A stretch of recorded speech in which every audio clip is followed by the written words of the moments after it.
Galtier en échec hier chez nos confrères de Canal+. Une question sur son avenir, vu que Paris est éliminé. Réponse de Christophe Galtier, il est trop tôt pour parler de mon avenir, je garde le cap sur la fin de saison avec énergie et détermination. Sans faute en com, Christophe. La question, Paris doit-il se séparer de Galtier à la fin de la saison? Deux chroniqueurs ne sont pas d'accord. Jingle, s'il vous plaît. Je pense que j'ai bien noté les... Oui, j'ai bien noté les chroniqueurs. Oui, Eric? Non, Damien. On est bien d'accord? Ouais. Paris doit-il se séparer de Christophe Galtier à la fin de l'année? Non, Damien. Pourquoi? Je ne vois pas pourquoi Galtier serait le premier entraîneur au PSG à ne faire qu'une saison et pas avoir sa chance sur une deuxième saison. Lorsqu'il y a eu la remontada, Unai Emery a eu une chance ensuite. Lorsque Tourelle s'est fait éliminer par Manchester United, il a eu le droit de retenter sa chance l'année d'après. Il n'est pas pire que Emery pour moi pour le moment. C'est pas mieux, mais c'est pas pire. Donc j'ai envie de le voir une année de plus pour voir ce qu'il est capable de faire. Non, vous vous dites non, il va pas Quand faire. j'entends son argument, c'est pas pire Emery, mais il n'y a rien eu. Non, malheureusement, je pense que le costume était trop grand. Aujourd'hui, c'est Danny Louz.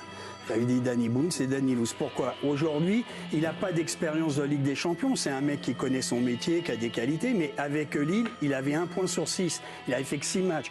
Il faut une tête de gondole. Il faut maîtriser un vestiaire. Il faut impacter le jeu, faire des bons choix. Pas. Et moi, je trouve qu'aujourd'hui, il manque d'envergure pour ce poste-là, alors que c'est un bon entraîneur, mais pas pour le PSG. Une seconde, Damien, qu'avez-vous à ajouter ou personnel merci? Je le crois suffisamment intelligent pour apprendre de ses erreurs. Ok. On n'apprend pas à ce niveau-là. Compte Twitter Allez vite, hein, t'es au de PSG. non, ah, Eric, T'es pas en formation à la DTN. Sortez du bois comme Non, ça, mais comme un je vais démon apprendre, vous ouais, êtes ce soir. Eric a répondu oui, Damien a répondu non, le patron va trancher. Bon, moi, c'est tout tranché. Je veux dire que c'est toujours pareil. Je veux dire, dès qu'il y a un mauvais résultat dans une équipe, on tape sur l'entraîneur, on dit que c'est de sa faute. Ça fait 1 an qu'il est là. Je veux dire, et tout à l'heure, je disais justement... Donc il n'a aucune responsabilité. Ce qu'il faut, je ne dis pas qu'il n'a pas de responsabilité. Il en a comme Si. tout le monde. Tout le monde a des responsabilités. Les joueurs, l'entraîneur, l'encadrement. Mais si à chaque fois, il faut cibler quelqu'un en disant c'est lui le coupable et on coupe la tête de l'entraîneur... Ben, Et vous voulez faire la révolution, là, il y a un Mais non, thème, c'est pas et finalement, moi. personne C'est pas n'a... moi. Ah, c'est pas vous, mais... parce que c'est la révolution de changer d'entraîneur. On ne parle que de la direction finalement. On ne parle que de cette incapacité du club à mettre en place une stratégie forte sur le long terme avec un fil directeur, avec un vrai patron du sportif. C'est quoi la stratégie de qui aurait Christophe les mains. Galtier? Mais la stratégie de Christophe Galtier, elle doit être celle de Campos, qui ne doit pas être, par exemple, un simple conseiller sportif, qu'on assume les choses. Soit il peut prendre vraiment le rôle de directeur sportif et on lui donne, l'ensemble des prérogatives et sur plusieurs saisons, et on construit un effectif sur plusieurs saisons autour d'un homme, en l'occurrence Kylian Mbappé, et on va au bout de ce projet. Et dans ces cas-là, Galtier, il va apprendre de ses joueurs, il va apprendre d'associations qu'il aura fait sur certains matchs. Il ne va faire que se bonifier avec le temps. Il va se séparer des joueurs qui vont moins bien dans ce système et il va en prendre d'autres. Il va agglomérer. Mais il y a un moment, il faut consolider. Ce n'est plus le moment de. Juste pour prolonger ce que vient de dire. Vous avez des recettes qui sont systématiques. Mais non, mais moi, je vais vous montrer l'image. quand on est Je peux vous dirigeant d'un montrer club comme l'image. le PSG, on est dirigeant à Il n'est temps pas plein. respecté, Christophe Galtier. Non, mais ça, c'est Il n'est pas respecté. assez, ça, c'est J'ai une possible. image à vous montrer. Mais je suis d'accord. Regardez, on est le 26 janvier, on est à Poissy, inauguration du centre d'entraînement. Et une petite tape sur la tête de l'entraîneur là. C'est Kix qui nous fait ça là. Kylian Mbappé, on peut la remettre s'il vous plaît? Remettez-la moi parce qu'elle est passée. Une petite tape sur la tête de l'entraîneur. Alors franchement, vous imaginez un Manchester City et Guardiola et on lui tape sur la tête comme ça? Non, mais par franchement, il est pas contre, respecté, j'imagine Christophe. parfaitement un mec comme Hop là. Lavezzi faire ça avec Ancelotti. Ouais. Mais oui, mais Oui. ça dépend de la personnalité, du tempérament de l'entraîneur. Galtier est quelqu'un qui est un peu chambreur, donc il doit chambrer un peu ses joueurs de temps en temps et accepter d'être chambré de l'autre côté. Mais ça n'a rien à voir avec ce qu'il est comme entraîneur et comme meneur d'hommes. Moi, je pense que par rapport à ce que disait Philippe, effectivement, à un moment donné, le Paris Saint-Germain doit avoir un directeur sportif qui n'est pas un conseiller, enfin, qui n'est pas seulement conseiller sportif, qui est directeur sportif, Ouais. qui est salarié du club, Vous avez dit qui qu'il n'est a fait pas des- vacataire comme mais attendez, Campos doit s'investir vous à êtes temps en plein défense, sur c'est le PSG. agaçant. Non, mais c'est l'année la plus catastrophique Mais oui. du pays. Moi, je veux bien. Ah ouais, c'est pire que la remontada. Attends, je C'est termine. pire que la remontada. Bah, en termes de résultats, C'est oui. l'année la Ah plus ouais, à remontada, catastrophique. tu perds le titre de T'es champion. éliminé. Hein. Attention. Hein. T'es éliminé Ouais. en coupe par l'OM. Ouais, un championnat en 2016-2017, Bon. tu perds le titre de champion. Tu Alors, as dis plus pas, que le ouais, mais- championnat. Tu Ah es oui. éliminé Bah, tu pour l'as la pas en 5e pour 2016-2017. 8e avec les 3 meilleurs Bah joueurs ouais. du monde, pratiquement, ou les 2 sur 3. Ils ont mis 0 but en 2 matchs. Tu as fait une équipe au match aller où tu avais peur. Tu as joué avec Soler au milieu, Danilo, Verratti et le jeune Zahir Emery, 0 expérience. Et Messi et Neymar devant. Tu reviens à un autre système au match retour 3 semaines après. Pourquoi pas? T'as des blessés, tu fais jouer des mecs blessés qui sortent, qui rentrent, Marquinhos pour terminer avec 2 gosses de 20 ans et de 17 ans. Mais moi, je veux bien qu'il y ait des problèmes d'effectifs, mais déjà dans la structure, Campos, moi, je le fais remonter dans son kangou utilitaire et il retourne à Celta Vigo. J'ai tous entendu le monde du foot. C'était le génie. Pas un mec, Ziyech, ça marche pas, c'est à cause de Chelsea. Notre ami Skriniar, 15 millions, il y a l'argent. Non, on va faire le bras de fer, il viendra l'année prochaine, alors que soi-disant, ça allait pas en truc. Mais il s'est viandé aussi. Moi, quand je parle de Galtier, je parle aussi de Campos. Autre argument en faveur de Galtier, c'est que c'est quand même pas une saison comme les autres, celle-ci. C'est pas mais non, mais c'est une saison qui est entravée par la Coupe du Monde. Au Bayern, il y avait 16 joueurs qui étaient partis à la Coupe du Monde. Mais sauf qu'ils ont eu un mois de trêve internationale. Ah oui, non, mais ça compte. D'accord, ok, ça compte pas. Non, mais ça compte pas, pas de souci. Pas de souci. Qu'est-ce qu'il a fait de mal, Galtier, cette année? Vous qui suivez le PSG, là où il a foiré. Mais c'est peut-être sur ses compositions de départ, c'est possible. Mais évidemment qu'il a une part de responsabilité. Évidemment, dans certains choix, il s'est planté. Évidemment que sur le match aller, il s'est sûrement planté contre le Bayern. Vous savez où il s'est planté? C'est que son équipe, elle ne lui ressemble pas. Christophe Galtier, c'est quelqu'un qui était très fort. Laissons-le faire une année où faire en sorte que l'équipe se ressemble. Mais il a un management de statut. Verratti ne sort jamais au match aller déjà. Danilo, qui était meilleur que lui. Neymar ne sort jamais, etc. Parce que quoi, Cristiano Ronaldo, il sortait au Real Madrid. Parce que Messi, il sortait à Barcelone. Parce que Messi, avec l'Argentine, il sortait. Mais c'est normal d'avoir un management de statut quand vous avez des joueurs qui ont un statut. Mais Damien, qu'est-ce qu'il a fait cette saison? 2 fois, il a tapé sur des joueurs, une fois sur Zahir Emery et une fois hier sur Bichabou. Non, mais excuse-moi, quand Mémé te dit qu'il ne fait jamais de choix, c'est la réalité. Tu nous parles de Cristiano Ronaldo et Lionel Messi, mais Neymar, depuis le retour de la Coupe du Monde, il a été très souvent en souffrance parce qu'il ne s'est pas remis de sa blessure, tout ce que tu veux. Donc, a priori, il était en difficulté pour te faire gagner un match. Pas une fois, il le sort. Verratti qui est pas bon, pas une fois, il le sort. Donc, finalement, il fait comme tous les entraîneurs du PSG qui, finalement, se sont fait virer en laissant quasiment aucune empreinte. C'est déjà exceptionnel qu'ils soient.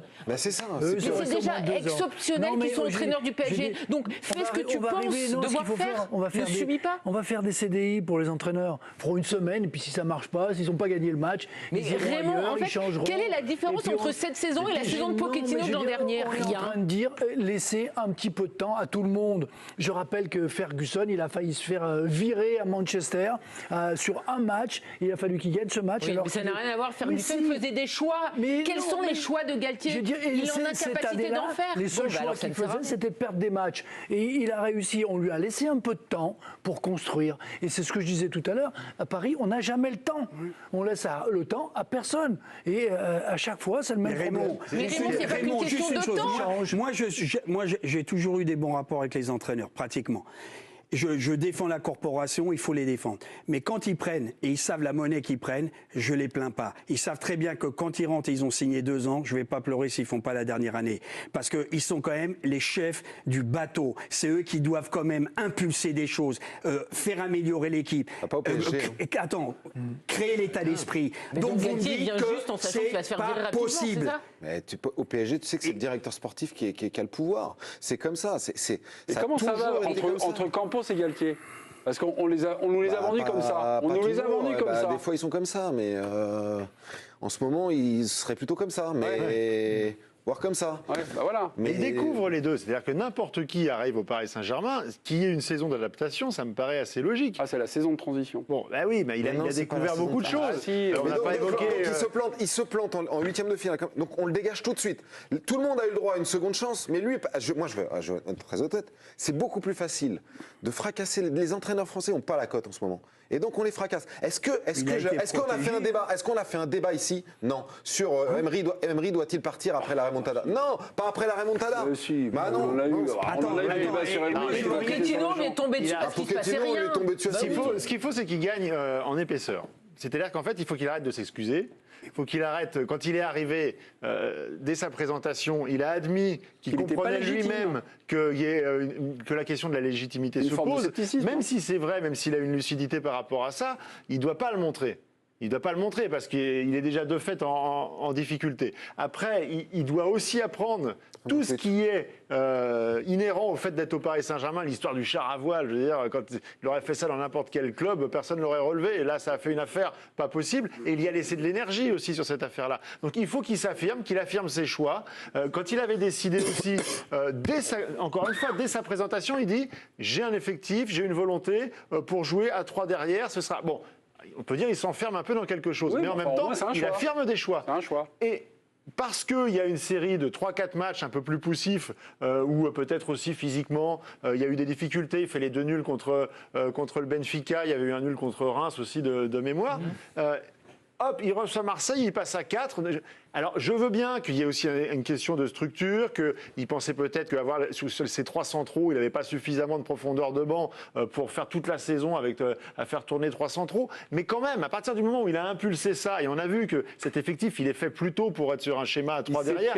Il s'est perdu à un moment donné. Il s'est perdu en route. Mais je pense qu'il en fera la synthèse. Il Quand il va faire une deuxième saison, on est tous d'accord, parce que de toute façon, tous les entraîneurs au PSG sont en échec. Donc pourquoi pas. Mais cette saison, quand tu signes au PSG et que tu es Galtier et que tu te dis que c'est quand même un coup de bol monumental parce qu'il y a Campos qui est nommé. Sinon, tu n'es jamais entraîneur du PSG. Donc, tu as le poste. Tu te dis que ta durée de vie est quand même très limitée comme tous les entraîneurs du PSG. Donc, est-ce que tu n'essayes pas de mettre en place tes idées? Parce qu'il les a tous vus, les mecs, se casser les dents. Il a vu Tourelle, il a vu Pochettino, il a commencé comme ça. C'est à vouloir trop mettre en place ses idées qui s'est cassé les dents. Il se dit pas à un moment, je vais essayer. Parce qu'en fait, sur la saison, mais quelles sont ces idées? Comment joue le PSG? Il y a à peu près rien et tu nous l'as rappelé. Donc c'est finalement la suite de ce qui s'est passé l'an dernier avec Pochettino, avec quelques joueurs différents. Mais que tu mettes Pochettino ou Galtier, finalement c'est exactement pareil. Non, parce que Pochettino vraiment c'était l'encéphalogramme plat. C'est-à-dire qu'il ne changeait rien, il ne se passait rien. Mais qu'est-ce qui se passe sur le terrain? Là, il fait presque trop de changements. On en a parlé tactiquement au match aller. On a accepté, enfin le pari, je suis parisien, mais on a accepté de dire on va tenter le 0-0 jusqu'à l'entrée d'Mbappé. Je te répète, on fait Solaire et le jeune, on joue en 4-4-2, on a Messi rien. Il y avait des absences et ils étaient dans une spirale, ils venaient d'enchaîner 3 défaites, ils avaient la tête dans le seau. Il y a des problèmes de centraux, moitié blessé, Marquinhos, Tartampon. Revient à 4, remonte Ramos et Danilo. Si Mukiele n'est pas sûr de faire 10 minutes, c'est ce qu'il a fait pour ressortir aussi. Tu peux mettre un autre milieu de terrain plus tôt et défendre à 4, pas rester à 3. Hakimi et Mendes à 4, ils n'ont plus du tout les... D'accord, c'est la compo du match aller. Ah, ils n'ont rien. Donc, c'est la compo. Match aller, c'est Ramos, Marquinhos, Hakimi et Mendes. Mais on a accepté de se faire rouler dessus. Je me souviens qu'au mois de janvier, quand Paris traversait les turbulences, Galtier, en conférence de presse, 2 ou 3 fois après le match de Reims, mettait les joueurs devant leurs responsabilités en disant non, vous avez un travail personnel et d'introspection à faire pour donner plus pour votre club.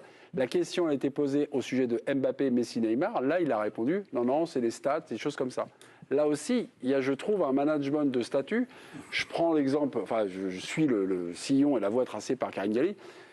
Étant donné que ta durée de vie est peut-être limitée, impose tes idées et Christophe Galtier a commencé au mois d'août en imposant ses idées. Il y avait quelque chose. Là, il y a quelque chose et au mois de septembre, ça s'est effiloché. De match en match, on voyait... Moi, très honnêtement, je pense que Galtier n'est pas aidé par Luis Campos. Sur cette saison, je pense qu'il n'est pas aidé. Donc il va sauter en plus. Quand Luis Campos débarque au bord de son banc de touche...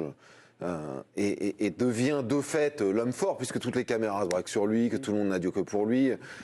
C'est le match de Lille. Il le fait, le match de Lille. Il y a 2 semaines, Damien. Il le fait à dessein. Ouais, mais c'est une humiliation. C'est une humiliation, mais ça allait déjà pas avant quand même. C'est une humiliation pour Galtier. À Monaco déjà, il y avait la petite discours de Campos. À Monaco, il y a eu l'explication de texte à la mi-temps.